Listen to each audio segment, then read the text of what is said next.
नमस्कार। आज हम लोग हिंदी के स्वर वर्ण के बारे में जानेंगे। इसकी कितनी मात्राएं होती हैं और कौन सी मात्राओं में कौन सा चिन्ह का प्रयोग होता है और कितने स्वर जो होते हैं वो कितने होते हैं, इसके बारे में हम लोग जानेंगे।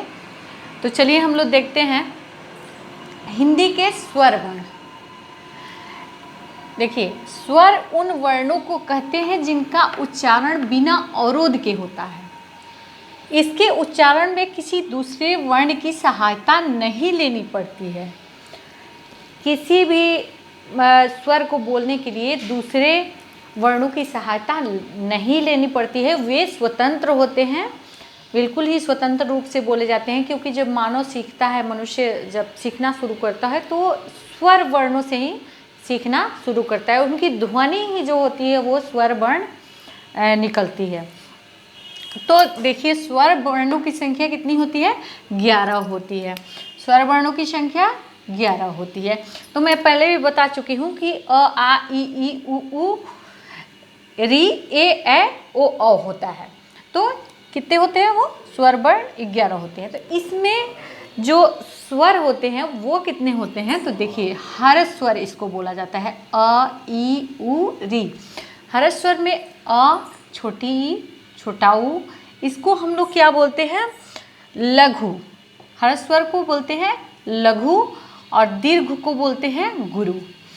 तो इसका जो होता है, जैसे लिखना है कविता, व्यंजन में मिला करके, और हम लोग स्वर के साथ व्यंजन को जब मिलाते हैं कविता, तो इसका क्या लिखेंगे?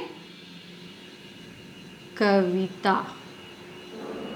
जब ऐसे लिखते हैं तो क्या होता है? इसका क्या हो जाएगा? क जोड़ आ, क हो गया,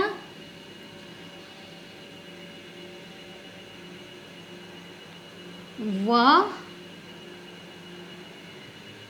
जोड़ ई, क्या हो गया? वी। त जोड़ आ, क्या होगा? ता। ये क्या होगा? कविता। तो त में जब हम आ मिलाते हैं तो ये ता हो जाता है, व में ई मिलाते हैं तो वी हो जाता है। तो हम लोग हर्स्व लिखते हैं ऐसे, तो इसको कहा जाता है हरस्व। ठीक है। दीर्घ स्वर जो होता है आ, ई, ऊ, क्योंकि इसको थोड़ा सा दुगुने, ये सबसे छोटी होती है, उसके बाद ये दूसरा जो होता है वो दुगुने तेजी के साथ बोलना होता है। थोड़ा दुगुना समय लगता है इसको बोलने में।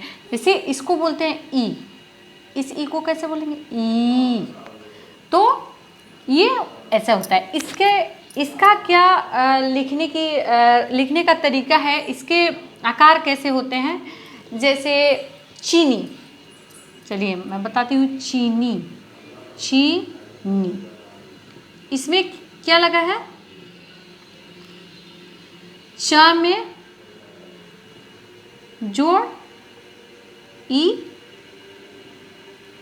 ची, न में ई, नी। तो ये आप लोग दो समझ गए होंगे। और अब बचता है संयुक्त स्वर। ये होता है ए, ए, ओ, औ।